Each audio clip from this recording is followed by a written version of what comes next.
Welcome to a special presentation here on KATH 910 AM. For the next hour, join us as we discuss Christmas movies and their Catholic connection, with special guest Hunter Dusing. If you want to join in the conversation, call us at 877-757-9424. And if possible, join us on our social media platforms, Facebook, YouTube, and Twitter. And good afternoon, and welcome to this special broadcast here on KATH 910 AM. We hope you will be participating with us over the next hour, either on the social media platforms, as Sissel just mentioned, or better yet, calling in and talking to us about something that I know my family and I get very excited about every year, and that's Christmas movies, especially when they are holy, when there's a Catholic connection, when you grow in your faith because of a Christmas movie. And I have a dear friend who I have known for many years. In fact, he used to be an intern many years ago, about 7 years ago, at our station, at our other office over on Stemmons. His name is Hunter Dusing. And I'll tell you a little bit of background about this. During the Christmas Share-a-thon, we always talk about these Seraphim donors. We want somebody to call in, Seraphim donor. That's our highest level of donation. And we'll say, you know what, if you make a Seraphim donation, we'll give you the option of programming an hour of broadcasting on the station. And a lot of times people don't take us up with it, but we had a particular Seraphim donor during the Christmas Share-a-thon. I ended up having a conversation with this person on the phone, and I said, hey, what do you think about doing this? And he said, I like that idea, a show about Christmas movies. And then I thought about Hunter, and Hunter is a movie buff. In fact, he is a film instructor at the Shelton School. He has made films. He knows a lot about films. He's a film critic. And so and he and his wife, Amy, just happened to go to my parish as well. And so I bumped into him and said, let's do a show. And that's how this all came together. So thanks to our anonymous donor, and also thanks to Hunter Dusing. And Sissel Anderson is running the board, taking calls, monitoring social media, and so she'll be chiming in as well. She's got a film degree from Northlake College. You should be hosting the show, Sissel. And Diane Xavier, appreciate her. She stayed late today to run social media, so really appreciate her contribution. So Hunter Dusing, welcome. How are you? I am very well, Dave. How are you? Yeah. So when I first kind of broached this idea, was this something like, yeah, let's do it? You obviously, movies are a big part of your life, aren't they? Oh, yeah, absolutely. I mean, I get paid to talk about them with high schoolers every day, so that's a nice thing. Yeah. And so very blessed. So you teach kids how to make movies. Do you talk about, movie history? What kind of stuff do you teach? My introductory course covers film history and appreciation and form, and then that's a one-semester course. And in the spring, they learn how to put together their own short films, and we have a film festival where they are able to screen their movies. That we have professionals who were alumni from the school come in, sometimes not, and they come in and do workshops with the kids. And then I have an advanced film production class. We also do a class where we produce film news announcements every day for the school. So you're heavily immersed in films. Yes. And one thing you reminded me of before we went on the air that I'd forgotten about is that you're a convert. You converted to the Catholic faith in 2013, right? Correct. Okay. Yes, I am. So that's although you were baptized Catholic, weren't raised, and then what was the catalyst? So why in 2013 was the decision to become Catholic? I was Episcopalian, and the faith was very weak for me. It became increasingly weak over the years to where, I wasn't very religious at all. And I saw a film, actually. I don't think I understood at the time that this was significant, but I saw a film by Roberto Rossellini called The Flowers of St. Francis. Mm-hmm. I think the Italian title is Francis, God's Jester. Yeah. It was written by Federico Fellini, and it was a film using real Franciscan monks to play Francis and his brothers, and it profoundly moved me. And my dad started going back to the Catholic Church, and so I started attending church again. And it kind of became a family thing, really. Right. But movies have a way of stirring the soul. I mean, in a similar but different way than songs. You hear that right song, and it just really can change your mood or make you very sentimental. But there's something about movies, and I think we live in a movie culture. We like to talk about movies. It's a great conversation starter. And so, what first got you really into movies? Well, how did that start? I think it started when I saw Sergio Leone's The Good, the Bad, and the Ugly. Yeah. I mean, I liked movies a lot. I enjoyed the usual stuff like Star Wars and all that. But when I saw The Good, the Bad, and the Ugly, I thought that wow, movies can really be a art form. Yeah. And there was something about it that just seemed bigger than everything. And so that sort of set me off down that road, and I started watching movies from around the world and really watching a lot more stuff that was just outside of the Hollywood mainstream. As a genre, do Christmas movies float your boat? I mean, when, Advent rolls around, is it something you and Amy like to cozy up and have a glass of wine and watch a bunch of Christmas movies? Do you like it as a genre? Absolutely, yeah. Every time something rolls around, like, Halloween, we'll watch, more Halloween-themed movies, like Sleepy, like, Disney's Ichabod and Mr. Toad or something is a good one for that time of year. But yeah, when Christmas rolls around, we really like to see what we have and sort of pick a different lineup every year of stuff. Maybe stuff she hasn't seen, I haven't seen.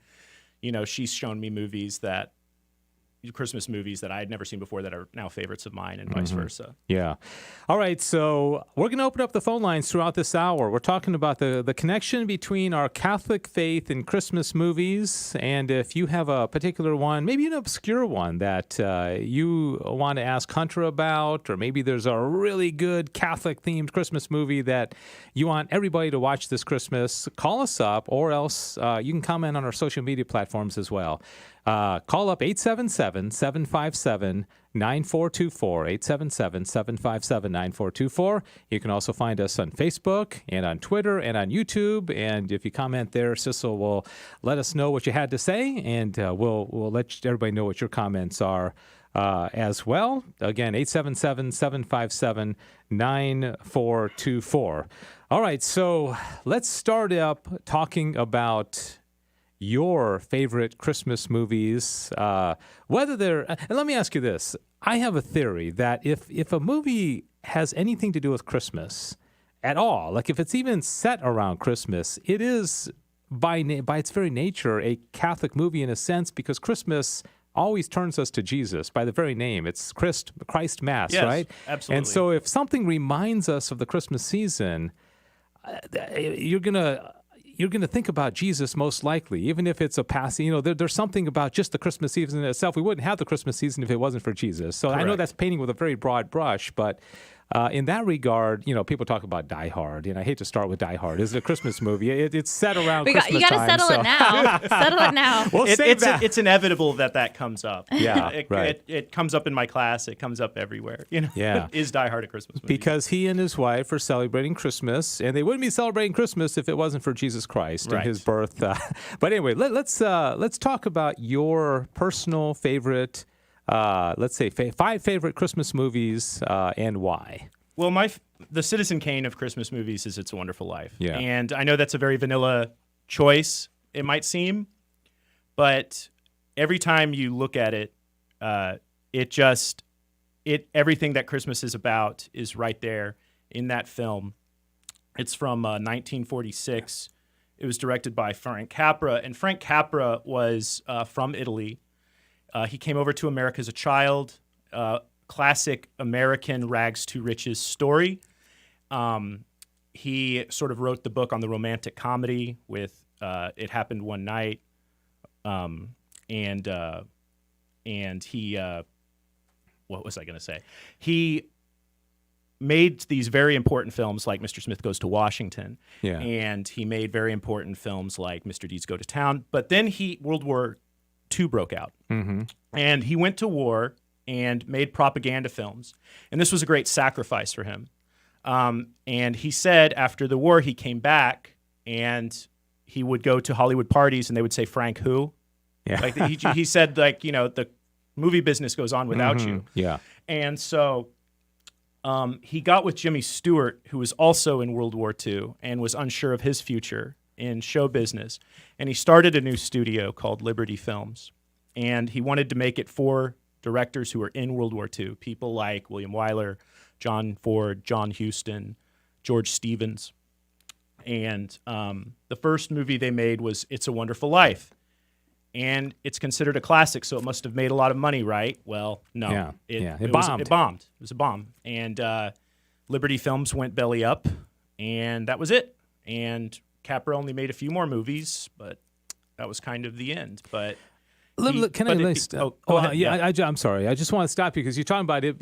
Right off the bat, this is the classic, the Citizen Kane of Christmas movies. But as I look at it, I'm thinking, okay, yeah, there was an angel, and at the end, they were gathered around a Christmas tree singing "Auld Lang Syne," which is more of a New Year's kind of song, and it was set around Christmas. But what are the specific Christmas themes, would you say? Because even Jimmy Stewart admitted, that he wasn't a praying man, so he wasn't a particularly, faith-filled guy. And now, listen, Frank, I'm not really a praying guy, okay? Yeah. So what is it in particular that you think makes that a Christmas movie? Well, the film opens with a montage of prayers. Yeah. You hear prayers going to heaven for a man named George Bailey. They go to heaven. The prayers go up, and we hear voices in the sky talking to each other, and we presume they're angels, maybe saints. Yeah. Maybe the movie confuses the two. And we find out that this character, George Bailey, is in great need. And so to help the angel who's supposed to help him, Clarence, understand how to help him, they look at his life. And we go and we see all of these big moments in George Bailey's life where he has to make big decisions. And George Bailey always chooses the cross. He always chooses to deny himself for others. Yeah. He could go to college, but his family business will go under. So his brother goes to college. He stays and runs it. He could go on a honeymoon, takes that money and gives it to the business to save it from the going belly up. He could take a comfortable job with the villain, Mr. Potter, the banker, Mr. Potter. But he turns it down because he knows that Potter he's the only thing standing between that town and a predatory lender. So he always makes the right decision. But eventually, it comes to a moment where it becomes too much. Yeah. And he goes, I wish I was never born. Well, then he is shown what the world would be like if he was never born. Yeah. He saved his brother's life. His brother died, you know, and the people his brother saved in World War II, they're dead. Yeah. The town becomes a place rife with degeneracy because Potter, is a slumlord, and the people there are, the town is full of gambling, drinking, all kinds of bad things to keep the people docile to their situation, that they're deep in debt to this banker. And so it gives Jimmy Stewart's character that perspective. It gives George Bailey that perspective. And I think, especially this year, it's something that we could use because this has been a particularly hard year for everybody. Yeah. Well, that's good perspective. It's almost like a Jesus figure in a sense, that he put everybody else's interest ahead of his own. Yes. And then the great crescendo moment at the end where it all comes back to him. Because everybody, you have that It's a Wonderful Life moment where he is in a huge bind, and everybody that he was kind to throughout his whole life, it came back to benefit him in the end. Yes, exactly. And he sees the blessings, the culmination of it, and it's just, I think it provides perspective, especially when in the holiday season when things get really tough. Yeah. So all right. So It's a Wonderful Life. I think that if we polled everybody listening right now and said, "What's your favorite movie, Christmas movie?" Probably half of them are going to say It's a Wonderful Life. So tell it. And Sissel, what is your favorite Christmas movie? Do you want to throw yours in? My favorite Christmas movie. There's a couple that we watch every year. I like A Christmas Story. I know that's one that's kind of like people either love it or hate it. I think it's pretty divisive. But also another one that's I don't think people talk about as much. It's kind of a ridiculous comedy. Christmas in Connecticut. I don't know if you've ever seen that one, You ever Hunter. heard of that That's one? on my list. Yeah. That's on your Oh, list? it is? Yeah. In your top Awesome. 5? Yeah. I All right. Okay, well, love let's talk that about that. film. I love this film. It is, I don't know, it's not at all what you expect from your classic Christmas film, I think, because it starts out in kind of chaos. It's the main character is a woman who lives in New York and writes recipes for a magazine that's very popular. And she claims to be this farm wife in Connecticut, but she's living in this apartment in New York City pretending that she's a great cook and that she lives in this beautiful farm, and she doesn't. She gets the recipes from her uncle, and in the strange turn of events, she ends up having to host a soldier at her unreal farm. And it's just this chaotic, it's so chaotic. And there are so many amazing characters in this film. Hunter, I don't know if you, my family quotes this movie all the time. Yeah, I forget the actor's name, but he was in Casablanca as the bartender at Rick's. Yes, what is his name? Yeah, I forget his name, but he plays their assistant in this movie, and he's always saying in his thick accent, "Everything is hunky donkey." Everything is hunky donkey. Why have I never heard of this Have movie? you not seen And this one, Dave? He's like, this it's is in a your top- catastrophe. It's a catastrophe It's a that he's never heard of this I film. mean, no, I've never heard of it. So, is there an overt Christian theme, a Catholic theme, anything overt in it? So what's funny is that when I was thinking about this film, it was interesting because the whole thing is it's based on a lie. A Yes. lie that keeps going and going, as most comedies, I think, do. It kind of is this lie that goes and goes and goes. And it was interesting. I was thinking back on it, and they never truly get in trouble for that lie, I realized, which I was like, that is not a very Christian So thing. no repercussions, right? Well, sort of for like a minute, but then it's like happy ending, you know? So why did it make your top 5 list?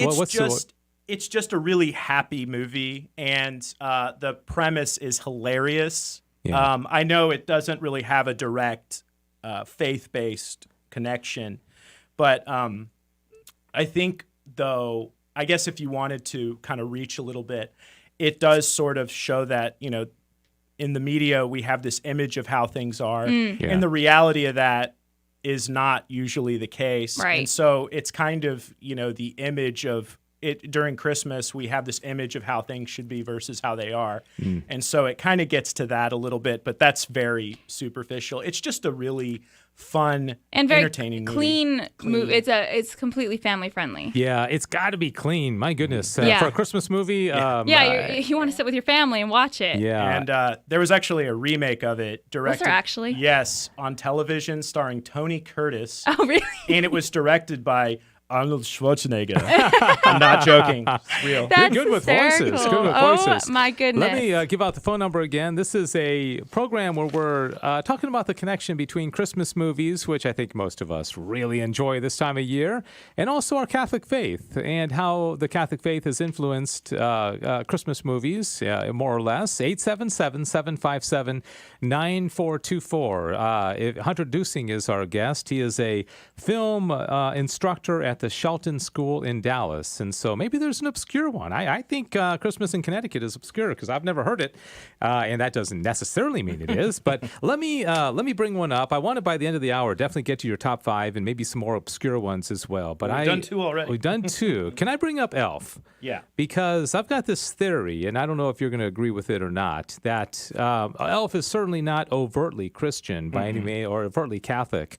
But there's something about Elf coming down, and he's got this relationship with the big man who he has a personal relationship with. And everybody down on Earth has a notion of what he's like, but he's like, I know him. It's kind of like, I know Santa, and I can't watch that without seeing some Christian elements of Jesus coming and revealing the Father. And I know it's probably a huge stretch. But there's also a goodness about Elf. He's an innocent, he's very pure character. Yeah. And that creates the comedy because he's in New York, and his dad is James Caan, from like Godfather. Yes, Yeah, right. who always plays like a violent tough guy. And but yeah, I mean, Buddy the Elf kind of being the vehicle of the Logos, bringing the truth down from the mountain. It's a movie that's really kind of silly and fun. That's one that people love or really dislike. Oh, really? Christmas movies are divisive, apparently. We've figured out. Yeah. Real quick, Dave, I want to just say that I had to reboot our phone system, so I think some calls tried to get through, but it wasn't working, and now it is. So if you were trying to get through, please call again at 877-757-9424. All right. We'd love to hear from you, and if you're watching on the social media platforms, go ahead and comment. And what's your favorite Christmas movie? What's maybe a Christmas movie that is overtly Catholic, overtly Christian? 877-757-9424. You know, when you think about it, a Christmas movie, I guess in the purest form, would be a movie about the birth of Jesus. Of course. You know, because all these movies kind of dance around the edges and they're entertaining. And I have nothing against them. I like most of these movies. But are there any like movies that I'm trying to think of? There's got to be that just about the actual nativity of Jesus that went mainstream. There's one that was from close to 20 years ago. Yeah. Called The Nativity Story. Yeah. And it came out in the wake of Mel Gibson's Passion of the Christ. And I think it was sort of an attempt on the part of Hollywood to maybe meet the hunger for biblical movies. Yeah. That seemed to be present. And but it did. I don't think it did very well. I actually haven't seen that one. But for me, one that it's not really a movie; it's a miniseries. But Franco Zepharelli's Jesus of Nazareth. Okay. The first episode of that really takes you through a lot of the stuff with Jesus's birth, with the temple, things like that you wouldn't even a Hollywood movie might neglect. It's all in the Zepharelli film. So that's one that when I think of a film about the nativity of Jesus, that's the movie that comes to mind for me. Yeah. It's funny, though, because when you say something like, what's your favorite Christmas movie, those kind of movies generally don't come up, which is kind of ironic. Yeah. We think of It's a Wonderful Life or Elf or, some of these other ones. So I'll go. Yeah, I'm sorry. Oh, I was going to say, and I think part of the reason for that is that most movies about Jesus tend to go throughout his entire life. Yeah. Right. Yeah. So this is true. The Zepharelli one, you have an episode dedicated to it. But like the Nativity Story, the Catherine Hardwicke film from a few years ago, that one is the Nativity Story. Yeah. So that one leaps to mind. But most movies about Jesus give you a holistic look, so people may not reach for those. They may not reach for the greatest story ever told because that's a small part of the movie, right? So and there was something that came out. We actually promoted it a few years ago. It's an animated movie. Yeah, I was actually going to mention that. The Star. The Star. Oh, I yeah, actually yeah. really liked That that one? one. yeah, I didn't see it, but I remember when it came out. It's really cute, actually. I I'll have to think check it out. it is. It's adorable. I think the director was Catholic. We interviewed him, didn't we, Dave? Yeah, I think so. Yeah. And so it presents Mary in a very good light. She actually has a pretty big role in the movie, and it's basically the nativity story told through the eyes of the animals that are around, and it's kind of silly and ridiculous, but it's cute. Yeah, not the first silly and ridiculous Christmas movie. So, all right, by my count, we've gotten 2 of your top 5 so far, right? It's a Wonderful Life and Christmas in Connecticut. So hit us with number 3. Shop Around the Corner. I just watched it the other day. I love this movie. I've never heard of it. I love this movie. What is going on here? So I love that Shop one. Around the Corner. Okay, and this one also stars the king of Christmas movies, Jimmy Stewart. Yes. Oh, wow. And it's from 1940, so this was before World War II. It's directed by a guy named Ernst Lubitsch, and many of the old directors from Hollywood who were household names to culturally literate people, they are still household names. A lot of people know who Cecil B. DeMille was because of the Ten Commandments. A lot of people know who Alfred Hitchcock is. A lot of people know who D.W. Griffith is. But Ernst Lubitsch was a household name that is no longer. If you watch old movies, they name drop him as a name synonymous with film director the way we do Spielberg today. Oh, wow. They'll say, it's got the Lubitsch touch. He was a tailor in Germany, and his movies had a class, an air of class to them. They were really funny. They were really they're really interesting, but they also had, the clothes were great. The sets were great. He loves doors. He loves filming doors. So Shop Around the Corner takes place in Budapest, Hungary, at Christmas, and it's about Jimmy Stewart works at a store, and as a clerk, Madu checks, and he is clashing with a coworker there, a female coworker. But what they don't know is that they are pen pals who are in love with this imaginary person that they're writing letters to. And so that's something they don't know. And so they're writing to each other. Yes. Okay. So it's like online dating It's without like- realizing you're working with your coworker. Okay. The film was remade in the 90s with Tom Hanks and Meg Ryan, and it was called You've Got Mail. And it used it as email, online dating. Yeah. But in this case, they somehow, through a newspaper service, start writing to each other. But they don't know that the person that they're writing to these letters to, that they're actually working together and they hate each other. What makes it a Christmas movie? It takes place during Christmas, and it really, as I've worked retail during the Christmas season, and it really captures the intense stress and anxiety of working retail at that time. And but it also has that small element of miracles at Christmas where these two find each other in a way that maybe wouldn't be the case, but it's really funny. It's really funny, and it also has some pretty deeper themes, I think, too, with like the store owners going through a really rough time. Oh yes, there's some darker stuff. Yeah, there's some darker things in it amongst all the goofiness. Can kids watch it? I think so. Yeah. I would think so. Yeah. Okay. Yeah. All right. This is the program where we're talking about Christmas movies. Gosh, we're only 9 days away from Christmas. Is that right? 9 days away from Christmas. It comes so fast every year. It does. It does. And I just absolutely love this time of year. And I got to admit, my family and I love to cozy up and watch movies. And it brings us together. And if you have a favorite movie, as obscure as Shop Around the Corner, you can call us It's up. so and, good. Hunter Dusing is our guest. And he is a expert on movies. In fact, he teaches it over at the Shelton School. Our phone number, 877-757-9424. Let's see if you can stump Hunter with a movie that he has perhaps never even heard of. Maybe there's one out there. 877-757-9424. We're also on Facebook, YouTube, and Twitter as well. And you can comment with your thoughts on Christmas movies there as well. Just do a Hallmark Christmas movie. I've never seen it. Yeah. To be fair, if you've seen one, you've probably seen them. That's what I've heard. There's a movie, a Hallmark movie that my family and I watches every single year, and I will watch this every year until the day I die. Called The Christmas Card. Okay. I couldn't even tell you the actors in it. Okay.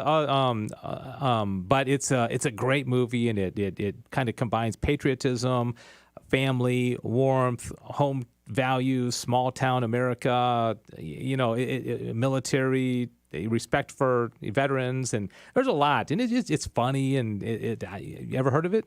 I haven't, no. But I know that when you go to Walmart, you see like a section of the Hallmark Christmas movies, and they have a very devoted fan base, but I've never seen any of them. Yeah.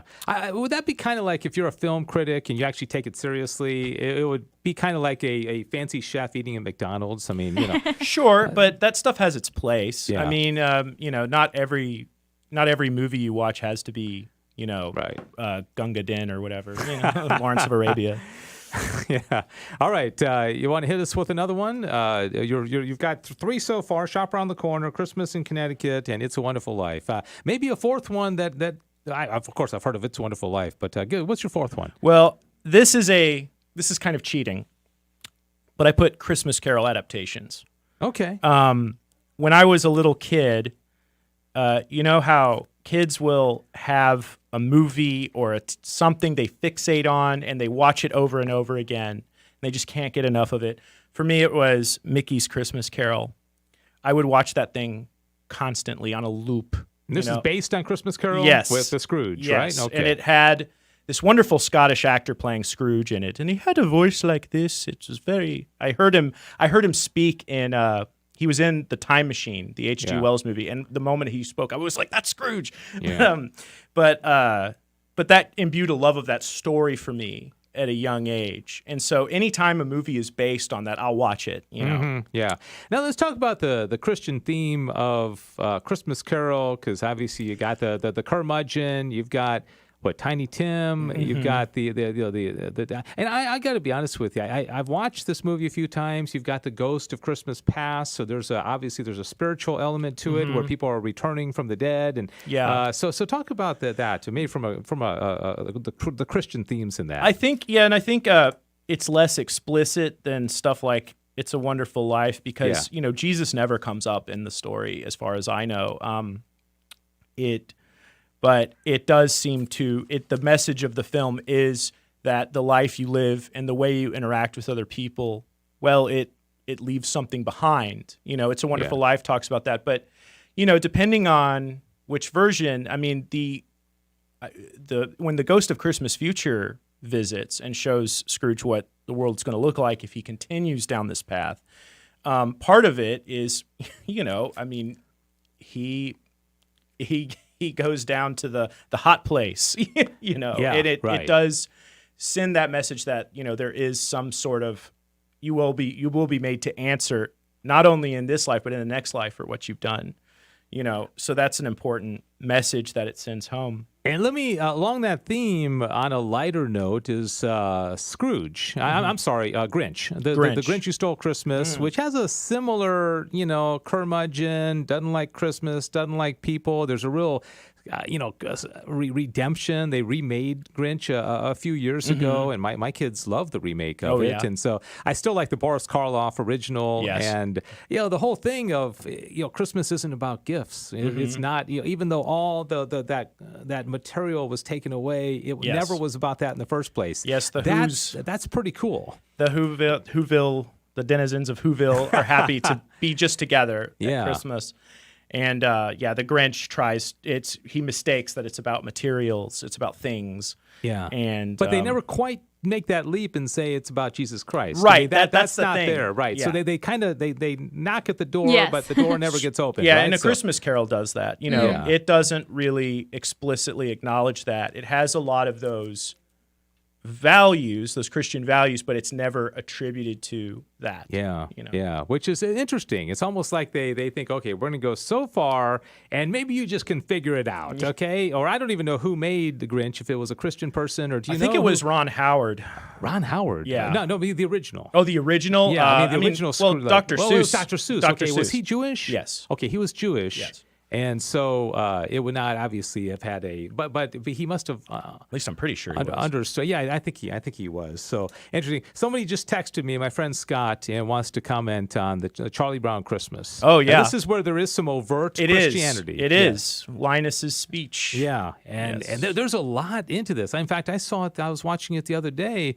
And how, Charlie Brown is lamenting the commercialism, the superficiality, getting the tree. I mean, there's a lot packed into what 30 minutes or so. Right. And then the big crescendo at the end with Linus. And so this is a classic. I think anybody, my age or older is going to remember watching this every single year on TV. Oh, yeah, it was always on TV. And you can't get through a Christmas season without watching this one, right?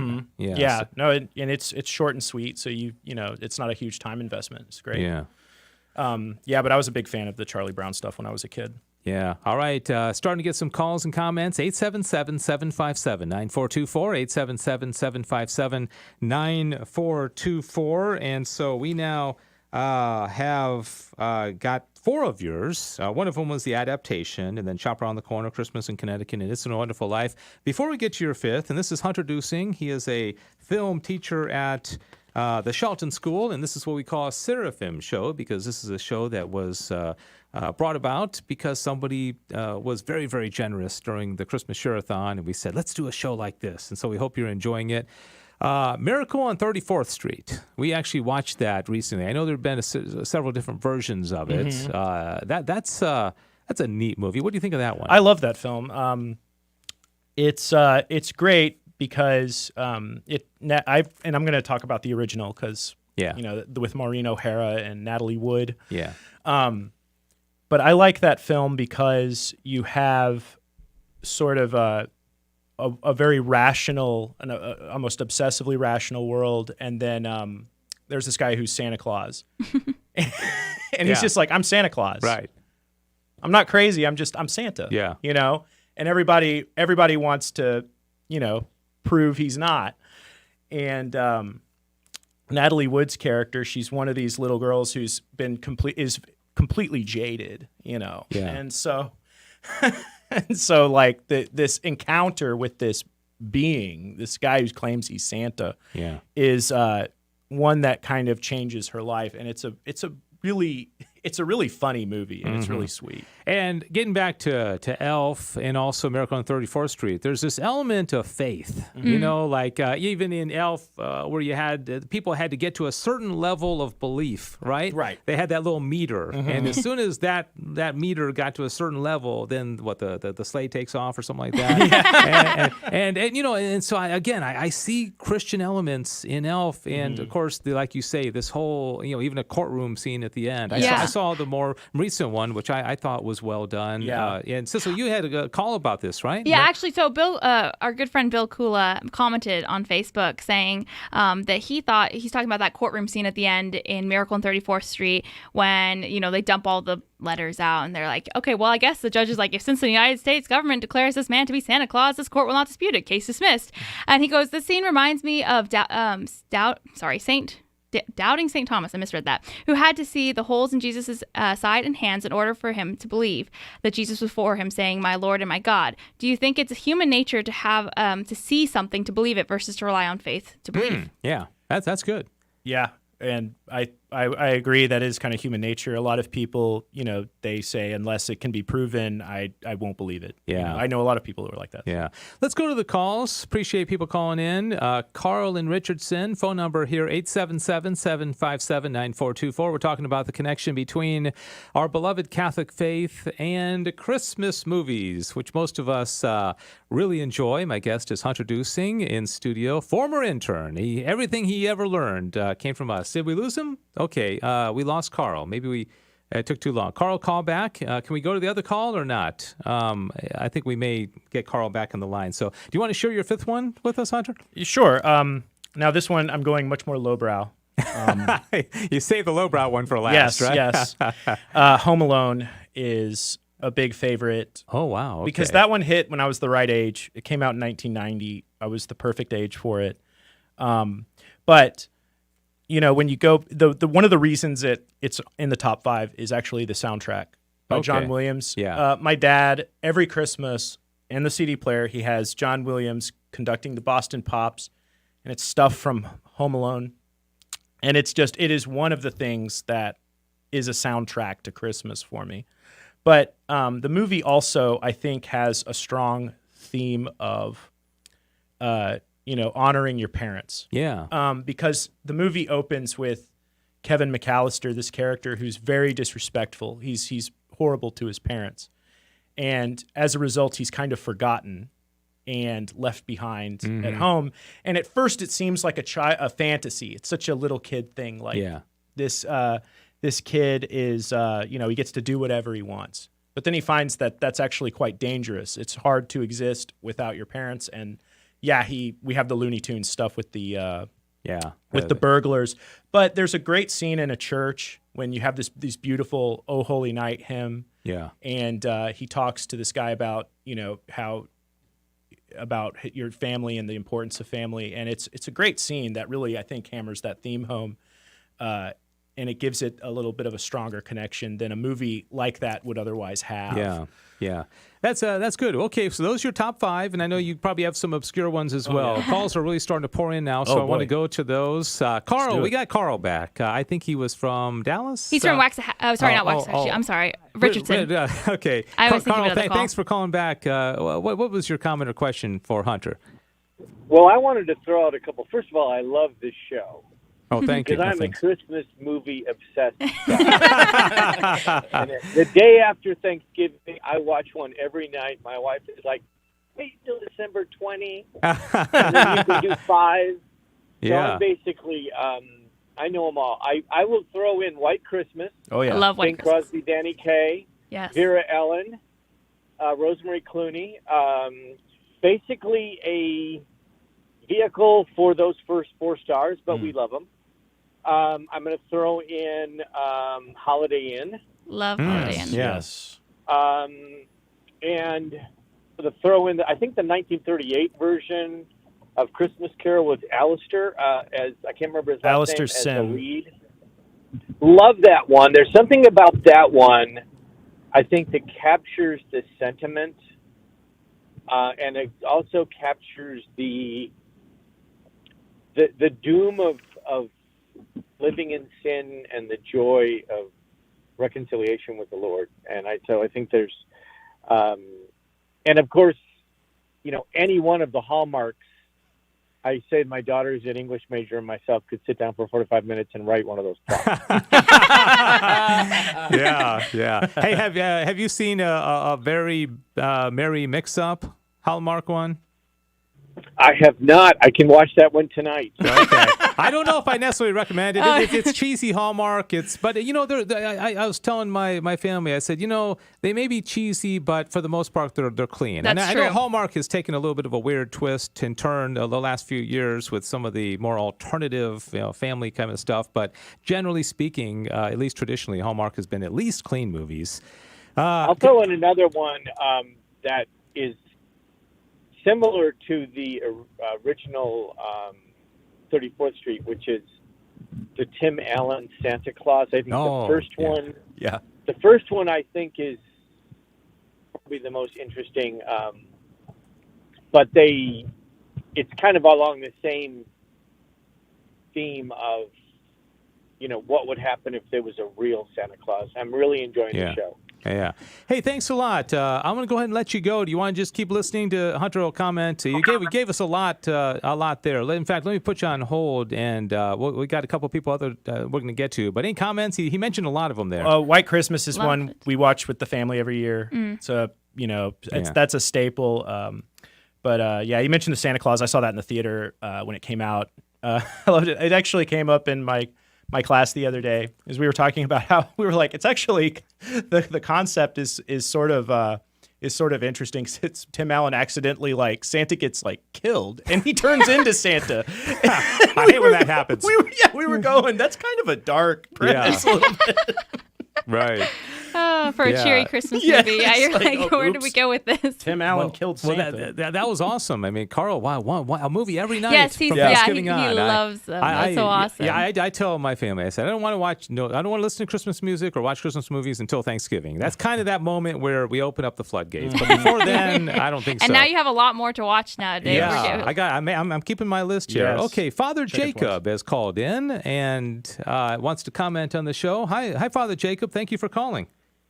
Hello, my pleasure. Hello, Hunter. Hello, Father Jacob. I know this man. Friend of yours? Yes. Okay, is this are you a Catholic priest, Father?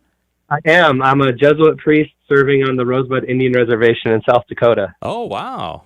That's I think this might be our first South Dakota call we've ever. Yeah. That's awesome. So you're a friend of Hunter's. Did you want to comment on Christmas movies? Yeah.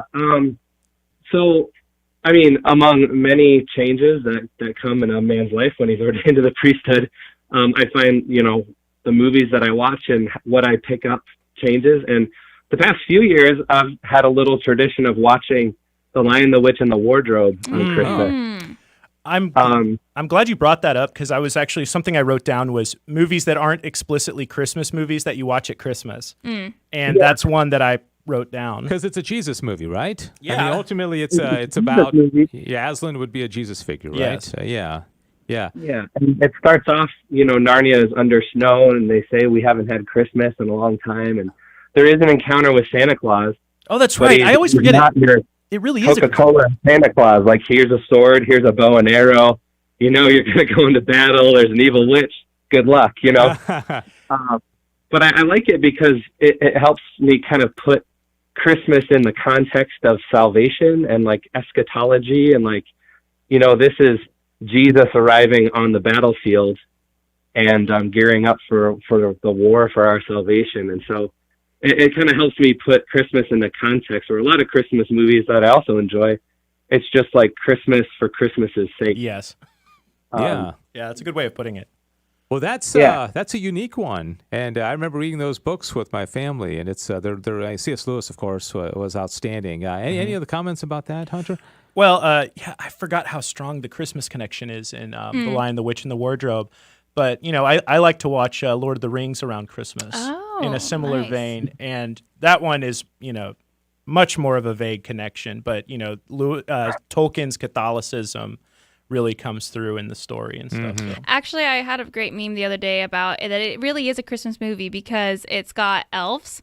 We've got a really thin Santa Claus and Gandalf. We've got, there are some reasons that could be.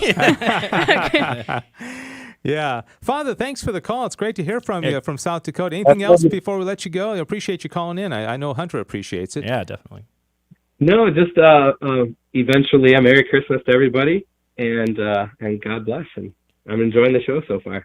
All right. Thanks so much. Father Jacob there from South Dakota. And Merry Christmas, let's Father go Jacob. to somebody else I think you may be familiar with. By the way, phone number 877-757-9424. I'm really enjoying this. I love my faith and I love Christmas movies. And so you put them together into a bowl and stir, and boy, you got a show about Christmas movies and our Catholic faith. And that's what we're talking about. If you want to give Hunter your favorite, or maybe try to stump him the Christmas movie he's never even heard of, 877-757-9424. Do so quickly, though, because we're down to our last 14 minutes.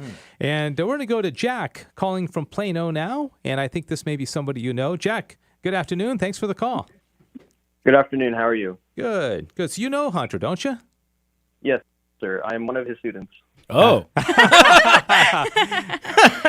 Hello. Hello. So, Do you know which Jack this is, or do you? I think I do. Okay. But I'll keep his identity a secret. Yeah. All right. Jack, do you want to Home- mention some Christmas movies or what? Yeah, I have a few questions. Is Home Alone your favorite Christmas movie that we've reviewed in class so far? Yes. That in class so far. We haven't looked at any of the other ones. It's a Wonderful Life, though. I was telling you guys, y'all need to watch that over the break. Have you haven't watched that? So It's a Wonderful Life, Jack? No, I've never seen it. Okay. Yeah. So you're in high school, so you're probably, 15, 16, 17 years old or so? 16 years old. Okay. Any others that you like, or maybe, I don't know if you've heard the whole show or not. Anything that we haven't talked about that you want to mention? Mr. Dusing, have you heard of Daddy's Home 2? I have heard of it. I've never seen it, though. That's with Mark Wahlberg and Mel Gibson and Will Ferrell? Yeah. I have not seen it, no. But I should. You should watch it this Christmas. Okay. Is it a Christmas movie? It does relate to Christmas. Good. Okay, cool. Yeah, I'll have Yeah. to check it out. I'm a fan of all those actors, so. Yeah. Jack, thanks for the And my call. final question. I'm sorry. Go ahead. Do we have any homework? No. Watch It's a Wonderful Life. All right. Yeah. Thanks, Jack. Good to hear from you, Jack. Appreciate the call. There's I have some more on my list that I want to mention. We got some other calls that are coming in, and we've covered most of the one. The Man Who Invented Christmas, a movie about Charles Dickens. Have you seen that one? I haven't, and I'm glad when you brought it up before the show, and I was thinking that was a good reminder that I need to go watch that, because when I heard about it, I went, oh, I need to see that, and then I forgot about it. Yeah. Because it wasn't Christmas anymore Yeah, afterwards. right.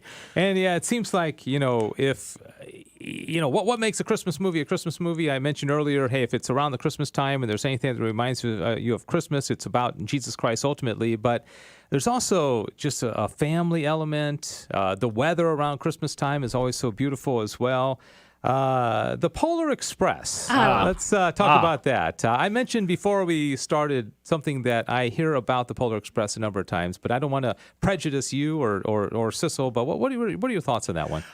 I'm not a fan. I like the look of the children's book, The Polar Express. Yeah. And I enjoyed it when I was a kid. And the film was directed by a guy named Robert Zemeckis, who did the Back to the Future films. Mm-hmm. But he's also done a lot of CGI films using actors in mocap suits, and the films are made to the CGI characters are supposed to be realistic. Other films he did like this were Beowulf with Ray Winstone and A Christmas Carol with Jim Carrey, and that was an all CG film. But the thing about Polar Express is, and I have the same issue with those other movies, is something called the uncanny valley, which is when characters look realistic, but it's not human, and it puts you off and it weirds you out. Yeah. Oh, is that why you don't? Yeah, gotcha. That's the feeling I get watching. I feel Close you. to real. It's like it's kind of real, but it's not. Yes, I feel I that. mean, it's like I'm playing a PlayStation 2 game or something, where it's like, these look like people, but they're not, and it's, Yeah.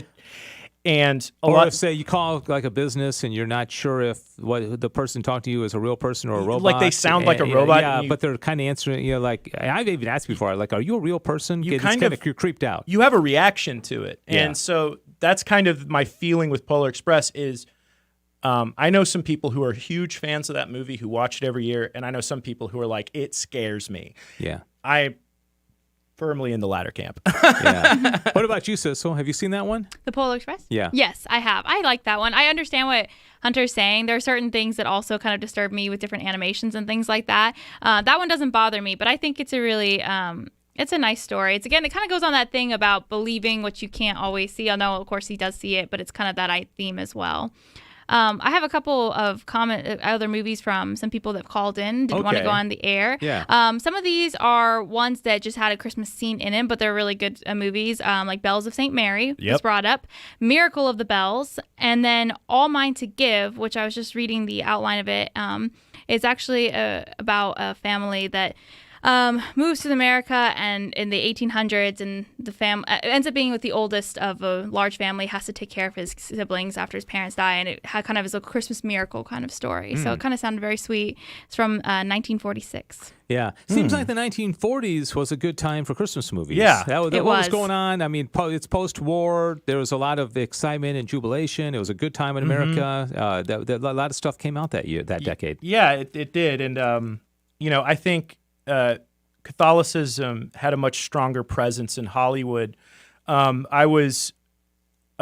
teach one of the movies I teach is Sunset Boulevard, and I look up like on YouTube interviews with people, and I found an interview with Gloria Swanson, who plays Norma Desmond in the film, and she was talking about how if your movie had stuff that was like that these Catholic groups didn't like, they'd boycott your movie and it would wreck your film. Mm-hmm. And the Catholic Church was much more involved in Hollywood, and you had a stronger Catholic element in the industry back then that isn't really there anymore. Yeah.